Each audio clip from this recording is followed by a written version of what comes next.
Following the devastating 2003 bushfires that saw the destruction of over 20 historic alpine huts, volunteers and Australian Alps National Parks staff are doing more than ever before to preserve and maintain these icons of the mountains.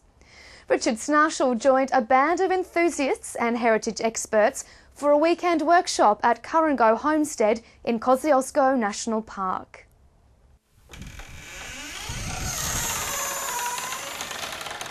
Ah yes, the unmistakable sound of a creaking door of an Australian alpine hut. Mountain music to those with a love for the high country. Well, this weekend I've come to Kosciuszko Homestead in Kosciuszko National Park, which is home to some exceptional huts, and there's a workshop in progress. It's been organised by Australian Alps National Parks staff from New South Wales, Victoria and the ACT, and the volunteer-run Kosciuszko Huts Association. Everyone is here to listen to the experts, mingle, take up an axe and enhance their knowledge of high country hut preservation.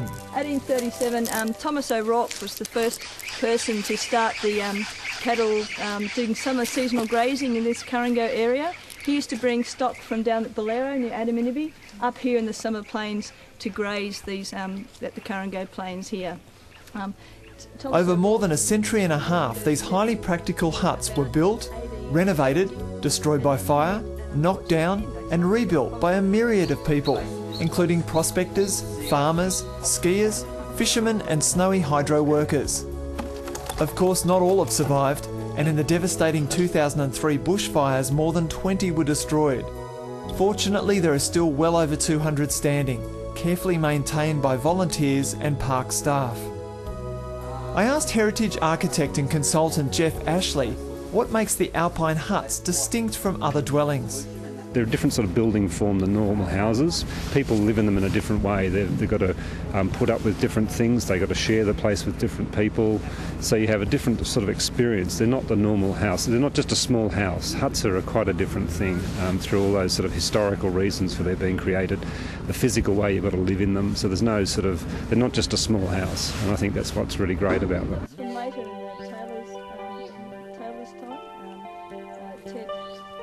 I think sessions like this workshop are really interesting, where people are passing on their knowledge and others are asking questions. They're looking at the evidence and saying, can anyone here tell me about when this hut might have been changed or who did it and why? And sometimes it's just the quirk of the day. That was the material available and they didn't have time to go back down to a town or something like that, so they made do with what was here. I should have done nails. Yeah.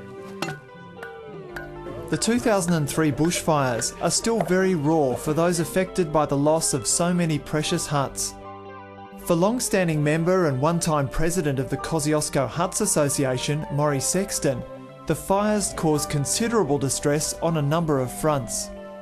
How did you feel in 2003 as you I imagine you were perhaps at home in Canberra? Yeah, and in Duffy fighting the fires. Oh, you live in Duffy? My own home, yes. Is that right? Did you lose your home? No, I didn't, but I'm saying I was there protecting it from the fires. Yeah. Oh, so okay, the fire was at your door, and I mean, apart from your own home, there were valuable huts disappearing in the high country. How was that making you feel? Well, it was very concerning to know that they were, but it was very reassuring that the Park Service was around. I got a phone call at 3 o'clock on that Saturday the 18th from the manager of the northern part of the park, Steve Horsley, to say, Maury, I was president at the time, said, Maury, the Yungabilly fire's gone pear-shaped. Some of your huts are in real danger. Which ones do you want me to particularly protect? I said, I'm a little bit busy here at the moment. Sorry, I get emotional with the fires. I got him to ring Jane, or got Jane to ring him back and say which ones. The concern of the park to have the manager, who was fighting 61 fire strikes in Kosciuszko at that time, to ring me up and say, which huts should I protect? Now that's where the Park Service is now. It was very, very traumatic. And we still are very sad that we lost so many. The bushfires were also painful for volunteers who'd only recently put many hours into restoring structures like the old G-High hut. Ted Raymond is a member of the Sydney Range Rover Club, who in conjunction with the Land Rover Club had just put the finishing touches onto Old Gehi when fire struck. The hut itself didn't actually catch fire until a big windstorm came through and blew a tree down. And the tree actually fell right through the roof of the hut, very neatly between the two end walls, so the two end walls were left standing, but unfortunately, of course, it burnt as a result of the tree coming down. What state was the hut in the day before that tree fell down? The day before that tree fell down, the hut was absolutely immaculate. It had just been fully restored. It was absolutely beautiful. And it all disappeared in those fires.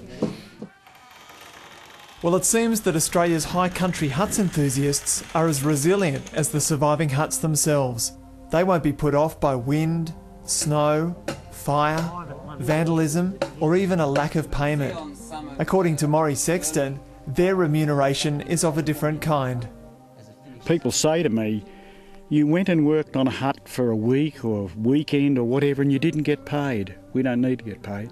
We all do it for love. And so that our children and our grandchildren can see them.